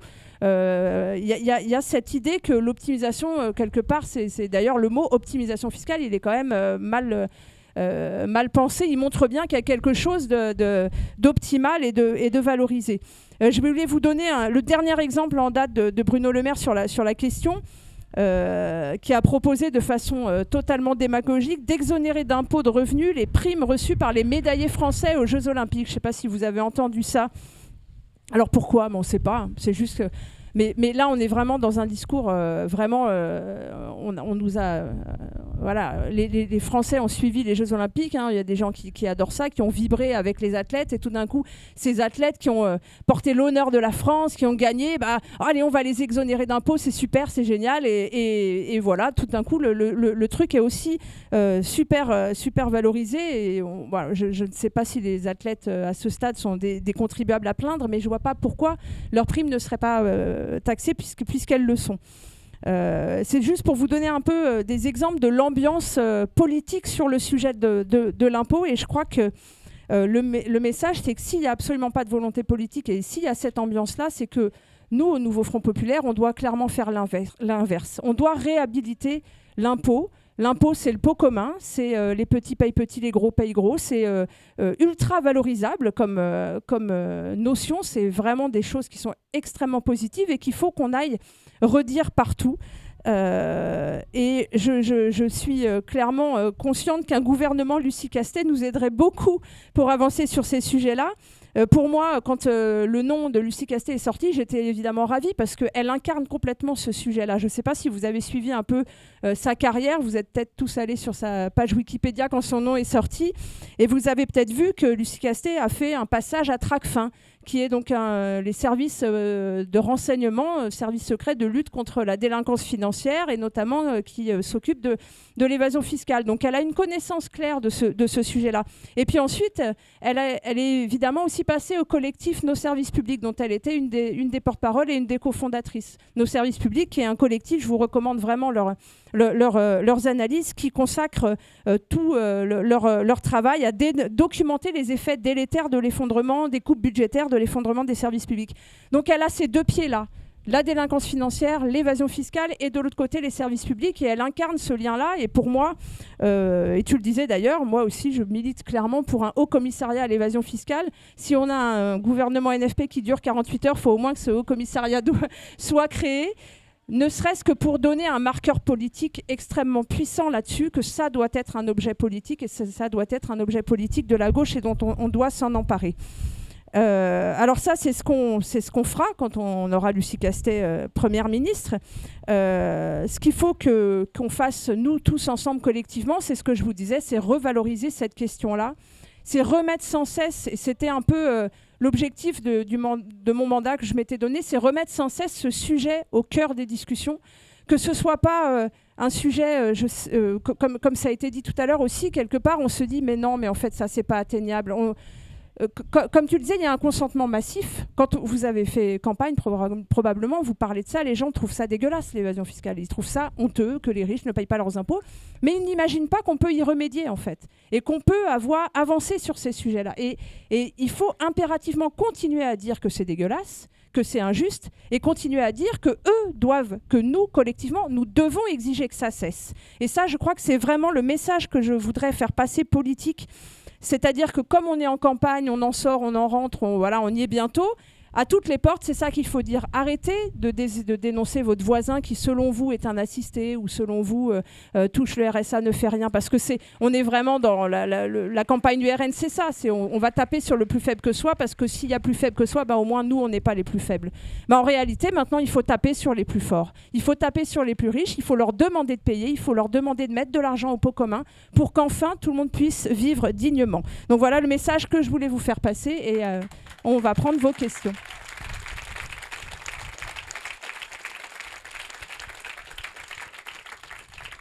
Et pour les questions, on va essayer de faire une femme, un homme alternativement. Essayez, s'il vous plaît, d'être concis dans vos questions et que ça ait bien un rapport avec le sujet. Et voilà, je compte sur vous pour vous discipliner.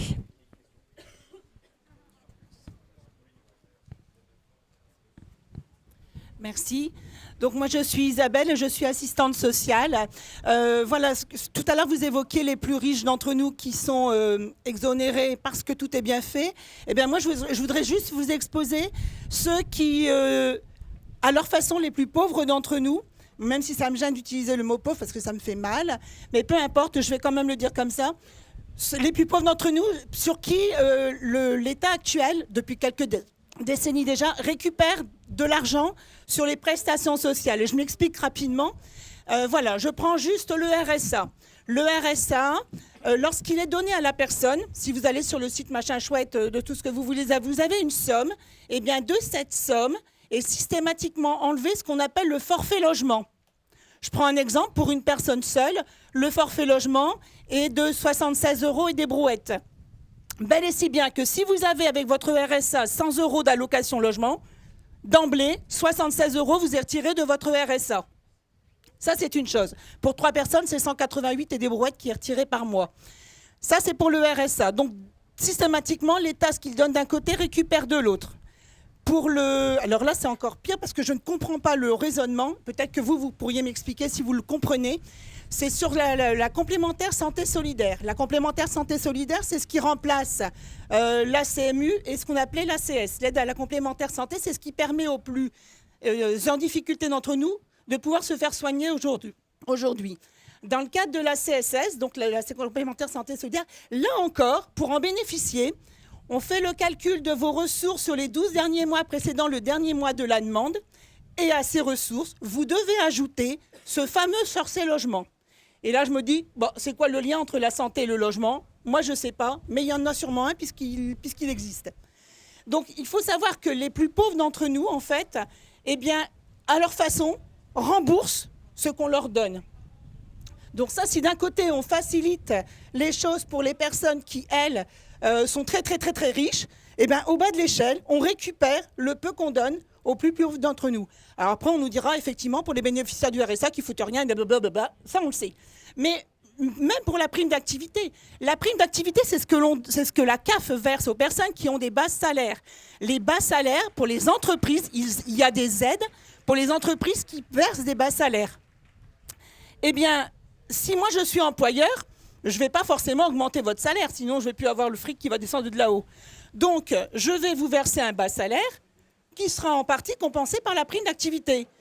De ce fait, pour moi, l'État se substitue à l'employeur avec la prime d'activité. Et là encore, boule de neige, eh bien, d'un côté, on aide ceux qui ont le plus. Et alors, il faut aussi savoir que petit salaire veut dire petite retraite. On est donc pauvre à vie quand on a des bas salaires parce qu'on a la prime d'activité. Voilà, merci à vous.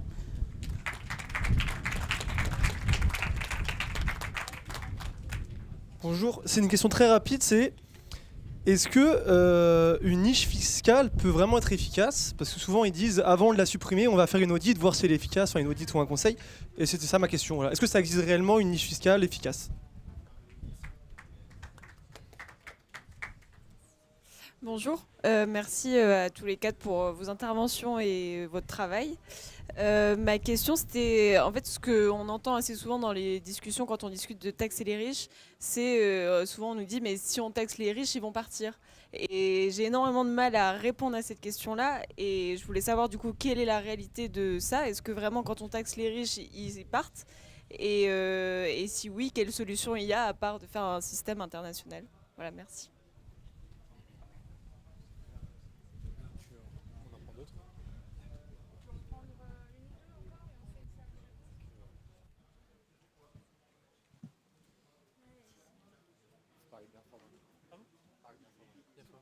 Merci.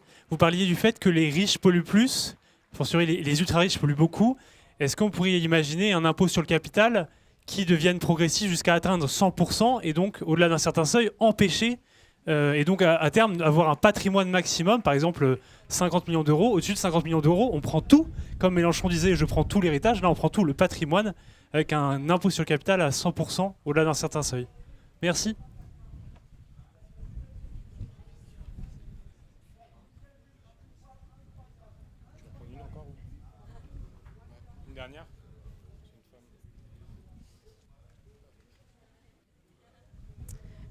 Bonjour, merci pour cette conférence. Ma question, elle revient un peu à celle qui vient d'être posée en fait, mais je me demandais si, même si c'est hyper important, si le thème de la taxation des super-profits, ça peut pas finalement être qu'une solution de court terme, parce que est-ce que le fait de vraiment implanter beaucoup de lois autour de ça, ça va pas revenir d'une certaine façon à normaliser le fait que dans la société il existe des super-profits et voilà, et donc ça serait quoi la solution à long terme pour qu'il n'y ait pas besoin en fait de taxer les super profits, quoi.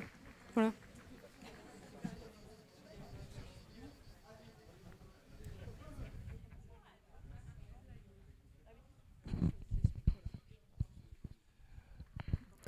Sur les niches et l'exil, pour avoir un peu bossé dessus, mais au passage dire que je suis très sensible à ce que tu as dit sur il faut évidemment avoir toujours le lien avec les dépenses publiques, c'est-à-dire la contrepartie et la manière dont le pouvoir culpabilise au travers des réformes de retraite, le chômage et sur ce que tu as dit, quand on stigmatise les minima sociaux, typiquement, c'est, enfin voilà, on connaît ce discours, ça va avec La fraude, et si on pousse le bouchon, l'extrême droitisation des idées, c'est également le lien se fait vite avec l'immigration. Enfin, on voit bien que les digues ont sauté jusqu'on est en tête. Alors, niche fiscale efficace.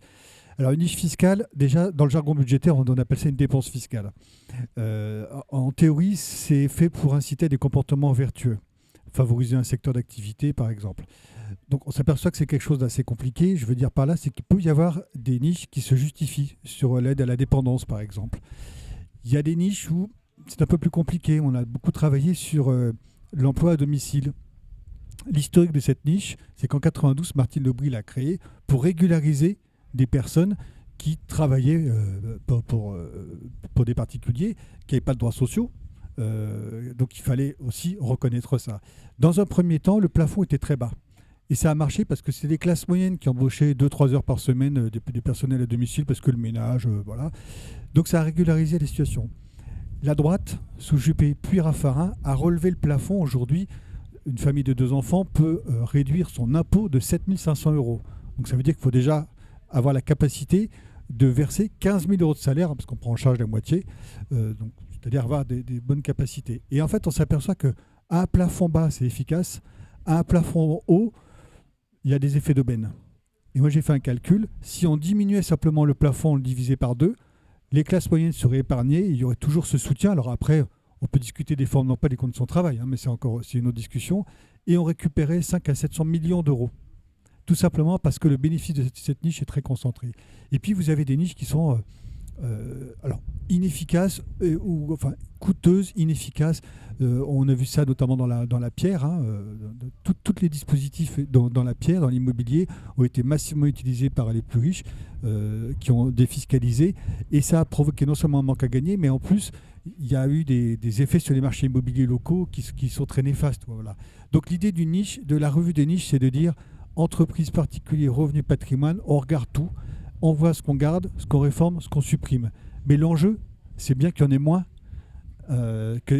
parce qu'en réduisant le nombre de niches fiscales, mécaniquement, vous allez redonner du rendement budgétaire et la progressivité à l'impôt sur le revenu, parce que, notamment l'impôt sur le revenu, mais pas que, parce que ça touche massivement les plus aisés. Et concernant les entreprises, les multinationales, il ne faut pas oublier que les multinationales, sur le bénéfice déclaré, elles ne déclarent pas tout, payent toujours moins d'impôts que les PME. Sur l'exil fiscal, donc pendant toute la durée de vie de l'ISF, on nous a seriné avec ça. Ah, l'ISF, alors c'est Darmanin qui le disait, avec l'ISF, il n'y a que du chômage, que de la pauvreté. Bon, les chiffres ont dit autre chose. Quand il y avait, il faut connaître comment se passait l'ISF. Vous payez l'ISF en France sur l'ensemble de votre patrimoine net mondial. Je prends ce que j'ai, j'enlève ce que je dois, les dettes. Par différence, j'ai mon patrimoine net. Dans ce patrimoine, il y avait des biens immobiliers, des biens financiers et des Ferrari, des yachts, enfin des biens mobiliers. Quand les personnes partaient à l'étranger, elles n'emmenaient pas leurs biens immobiliers. Mais de la même manière que quand elles étaient en France, elles avaient des placements en France et à l'étranger. Quand elles partaient à l'étranger, ces personnes-là conservaient des placements en France. Ce que je veux dire, c'est que quand elles partaient, et c'était que 0,2% du nombre de personnes à l'ISF, 0,2%, donc quelques dizaines, eh bien quand elles partaient, on récupérait quelques dizaines de millions de moins d'ISF, mais sur l'effet économique, c'était nul parce que les personnes qui partaient, c'était simplement pour payer moins d'ISF et conserver leur placement en France parce que l'économie française était toujours attractive.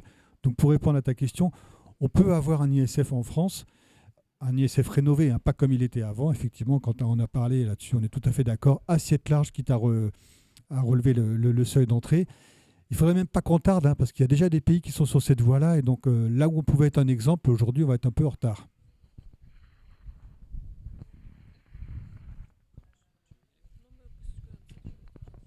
Ok. Je vais pas contredire, mais complémenter ce que dit Vincent. Effectivement, le taux d'exil fiscal à l'ISF était très bas, 0,2%. Quand vous avez une mesure qui fonctionne pour 99,8% des contribuables, généralement, quand on vous dit qu'il faut absolument la supprimer, ce n'est pas pour les 0,2%. Néanmoins, si vous m'avez bien écouté tout à l'heure, ce que je disais, c'est que l'ISF fonctionnait pour les millionnaires et pas pour les milliardaires. En partant du principe que si on remet en place une véritable imposition des plus riches, qui fonctionne vraiment sur les milliardaires, c'est possible d'avoir un accroissement de l'exil fiscal. est-ce que ça veut dire que du coup, il ne faut pas le faire? Non. La question, c'est comment on lutte contre l'exil fiscal. On a 2 modèles hyper polaires à travers le monde.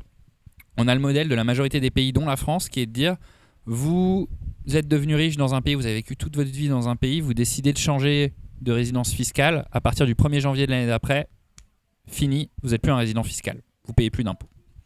Vous avez le modèle opposé aux États-Unis où peu importe où vous vivez, si vous êtes un Américain, vous payez des impôts aux États-Unis, qui a certains problèmes. Parce que si vous êtes né aux États-Unis, mais vos parents ont décidé au bout de 2 mois de venir vivre en France, vous n'avez aucun lien avec les États-Unis, mais vous continuez de payer des impôts aux États-Unis. Nous, ce qu'on propose à l'Observatoire, c'est une forme de compromis, qui est une forme de résidence fiscale qui se prolonge. C'est-à-dire que si vous êtes devenu riche, donc ça s'applique qu'à partir d'un certain seuil de richesse, dans un pays, que vous êtes resté très longtemps dans ce pays, vous décidez de partir dans un autre pays, aucun problème, liberté de mouvement, vous allez où vous voulez. Par contre, vous allez continuer de payer l'équivalent de ce que vous auriez dû payer en France. Donc le but, c'est qu'il n'y ait aucun intérêt fiscal à ce que vous partiez. Ça, c'est la version idéale. Pour la mettre en place, il faut renégocier un certain nombre de conventions fiscales. La France a beaucoup de conventions fiscales, il y en a 140 environ. Ce n'est pas nécessaire de toutes les renégocier. Il y a certains pays qui sont clés dans l'exil fiscal et on peut renégocier avec ces pays, surtout que très généralement, c'est des petits pays. En revanche, ce dont il faut être conscient, c'est que renégocier les conventions fiscales, ça prend un peu de temps. Ça prend au moins 1 an. Donc ça veut dire que le temps de le mettre en place, ça prend un petit peu de temps. Ce qu'on peut refaire tout de suite, dès demain, en fonction de la majorité au pouvoir, c'est de remettre en place une exit tax. Ça, pour le coup, Lucie Castet en a parlé plusieurs fois. L'exit tax, c'est quoi? C'est simplement quand vous quittez le pays, que vous faites une plus-value, vous êtes taxé. Et alors là, on nous dit, mais attention, l'exit tax, c'est quand même beaucoup de boulot et ça rapporte pas grand-chose. Ah oui, ça rapporte pas grand-chose, c'est un mécanisme de dissuasion. Vous regardez pas l'efficacité d'un mécanisme de dissuasion à ce que ça rapporte, hein. Sinon vous regarderiez le nombre de fois qu'on a appuyé sur le bouton rouge nucléaire pour voir à quel point la dissuasion a marché. Non, ça marche pas comme ça, la dissuasion.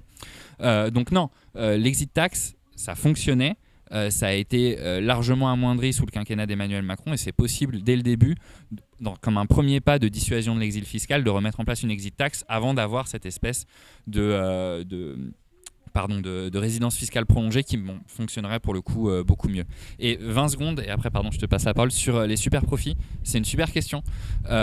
Évidemment, il y a une question de se dire, ok, si on accepte le fait qu'il y ait des super profits tout le temps, c'est qu'on laisse une économie générer des profits qui n'ont rien à voir avec l'activité économique réelle. Ce qu'on observe généralement, c'est que les secteurs où il y a des super profits, c'est les secteurs où il y a un nombre très concentré d'entreprises.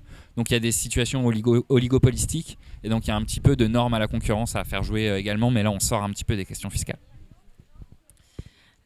Moi je voulais compléter aussi juste sur les super profits, parce que vous avez tout dit sur l'ISF, c'était très bien. Oui, pardon, je me suis vite déshabituée.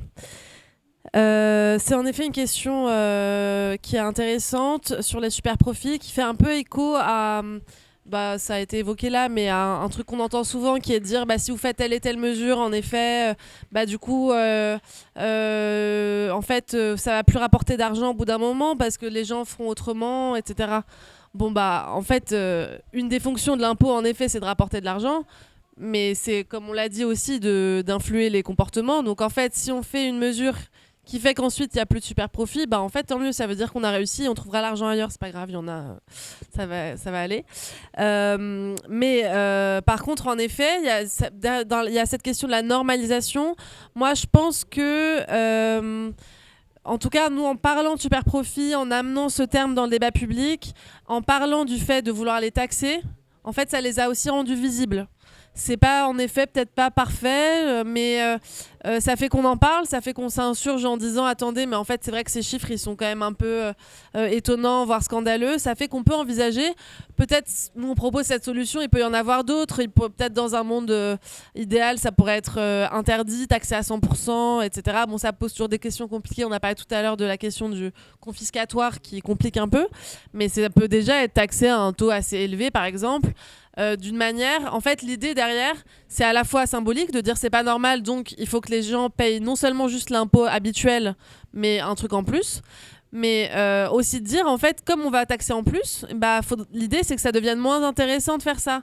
À la fois en termes d'image, j'ai réalisé un truc qui est considéré comme anormal sur lequel je dois payer plus, mais aussi d'un point de vue purement stratégique, financier. Attendez, quitte à perdre cet argent en plus dans ce que j'ai prévu de donner par exemple à mes actionnaires ou autres, ou juste dans ce que j'ai prévu pour ma boîte, plutôt que de juste se retrouver à payer plus d'impôts, si je mettais pas cet argent dans des investissements pour l'entreprise, et si je partageais pas mieux la valeur dans mon entreprise en payant mieux les salariés qui m'ont permis de produire ça, etc. Donc on a certaines des propositions qu'on fait dans ce sens-là qui ont comme objectif, en effet, qui ont peut-être pas réparé complètement le truc, mais en tout cas inciter à ce que le comportement économique soit plus vertueux et en effet aille vers un truc plus sain et plus juste au sein de l'entreprise et de la société. Et si finalement ça donne pas plus d'impôts, mais juste que les gens sont mieux payés et que les entreprises elles-mêmes sont plus justes, ça nous va très bien. Et c'est comme ce que je disais un peu aussi sur tout ce qui est fiscalité verte ou taxer des comportements polluants, etc. En fait, si assez rapidement ça rapporte plus d'argent parce qu'en fait les entreprises ne polluent plus, ce sera d'un de nos soucis. On sera très content que les entreprises ne polluent plus. Donc voilà. C'est tout.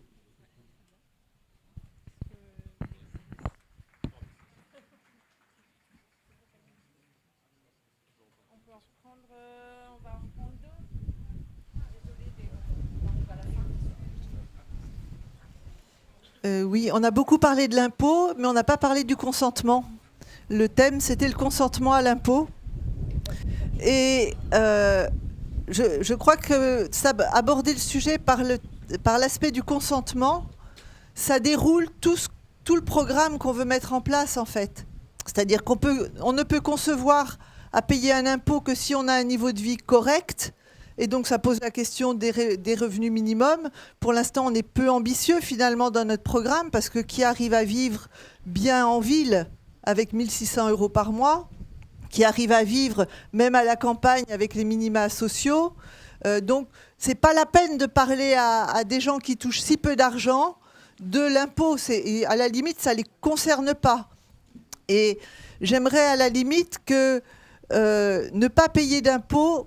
Enfin, pour moi, je considère que ne pas être imposable, c'est une offense, en fait. Ça veut dire qu'on est super exploité, qu'on n'a même pas de quoi contribuer à l'école publique, à l'hôpital public, aux routes sur lesquelles on circule, etc. Donc, je crois que lorsqu'on parle des impôts, des plus riches, etc., c'est des machins, sincèrement, dans nos campagnes, ils disent « pourquoi pas », mais ça ne nous concerne pas vraiment, quoi. Et l'autre aspect, c'est payer des impôts à un État qui va faire quoi ?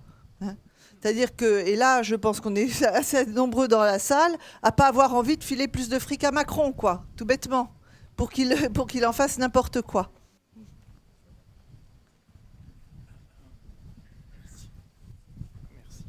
Merci, c'était à peu près le sens de ma question, donc je vais essayer de dériver un petit peu. Effectivement, pour moi, le consentement à l'impôt, c'est aussi le consentement par rapport à ce qu'on fait de l'impôt, vers quoi on le cible. Et là, quelque part, c'est assez opaque. Et c'est quand même bien dommage parce que je pense que c'est une information publique qui devrait être mise à disposition de tous les citoyens et toujours disponible en permanence avec le suivi pluriannuel de qu'est-ce qu'on en fait, comment ça a évolué, comment on a mis plus d'argent à un moment dans l'école, plus dans la médecine, plus dans le service public et ainsi de suite. Et le consentement aussi à l'impôt indirect et notamment les cotisations sociales et patronales. L'année dernière, à peu près dans le même secteur, là sur Valence, il y avait Michael Zemmour qui justement nous alertait sur le fait qu'il y avait progressivement des transferts vers l'impôt au détriment des cotisations sociales et donc qui n'étaient plus forcément fléchés. Et là, c'est Macron qui décide de ce qu'il veut faire avec. Hein. En fait, lui, il veut mettre de l'argent dans les centrales nucléaires, il va mettre de l'argent dans les centrales nucléaires sans nous demander notre avis. Il veut mettre de l'argent dans la défense, il va même prendre l'argent qu'il y a sur les livrets A pour aller financer le secteur militaire.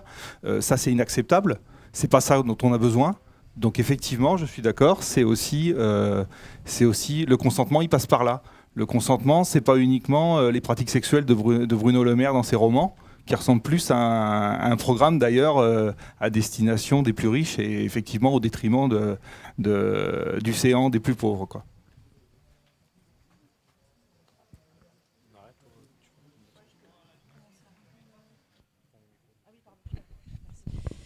Je vais essayer de commencer un peu à répondre à vos deux questions.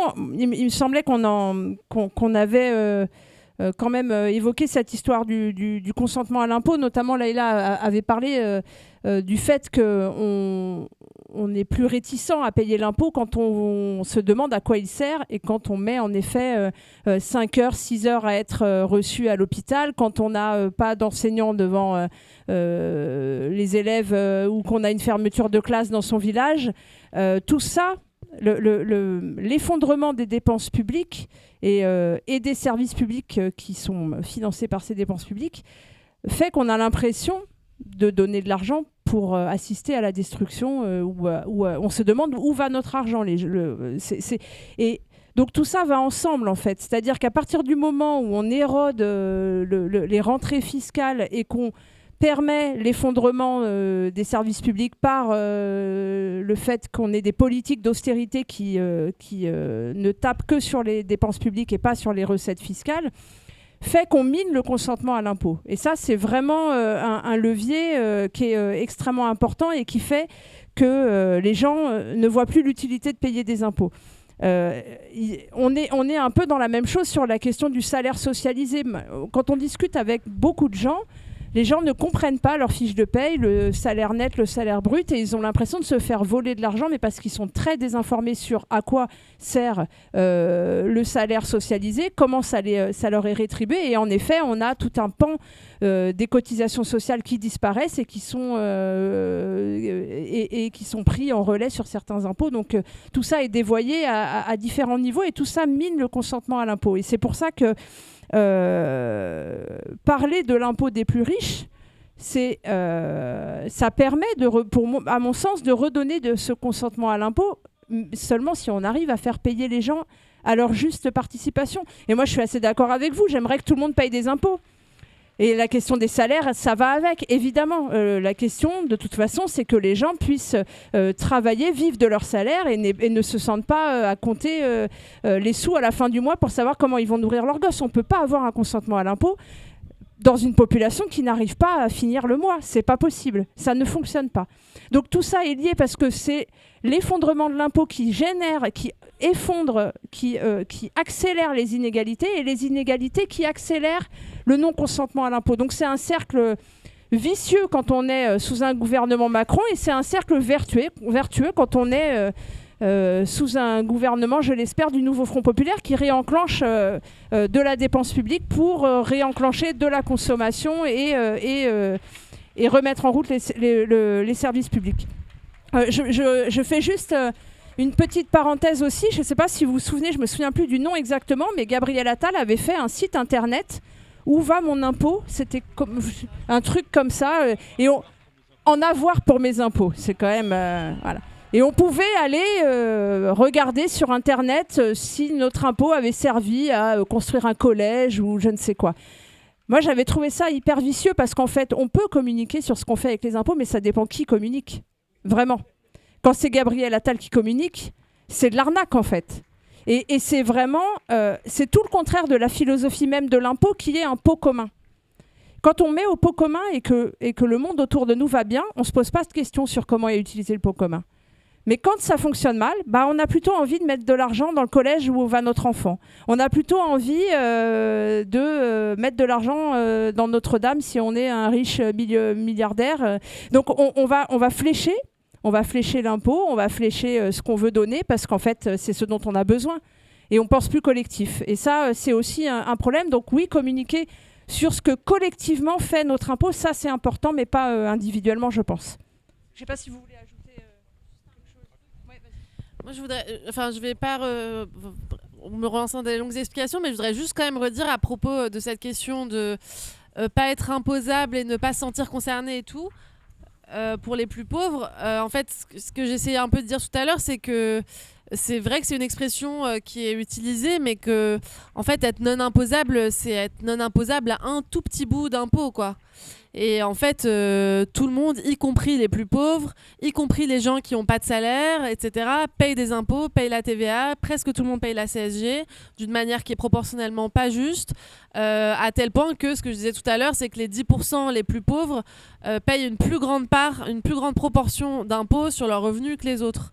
Donc, ce qui se joue derrière ça, c'est une des propositions qu'on fait parmi d'autres, mais là, j'étais pas revenue dessus, mais c'est qu'en effet, s'il y a des gens qui pensent que certains ne contribuent pas, ou s'il y a des gens qui pensent qu'eux-mêmes ne contribuent pas et qu'en effet, ça pose une question de dignité, symbolique, etc., alors qu'en fait, c'est faux, c'est aussi parce qu'on a un système qui est très opaque, très peu clair, qui est fait pour donner aussi cette impression. Et donc, il faut aussi revoir, notamment sur la visibilité de la contribution sociale généralisée, qui fait qu'on pense qu'on ne paye pas alors qu'en fait, on paye et qu'on paye plus que les autres. Donc, en effet, il y a une question de revoir la manière dont l'impôt sur le revenu est présenté, est pensé, etc. Et derrière ça, il y a en effet un enjeu de consentement et un enjeu aussi de perception les uns des autres et de qui profite et ne profite pas, etc. Merci à vous. Donc maintenant, vous devez trouver des slogans pour dire l'impôt c'est beau Bruno ou quelque chose comme ça et on va y arriver. Merci beaucoup à vous.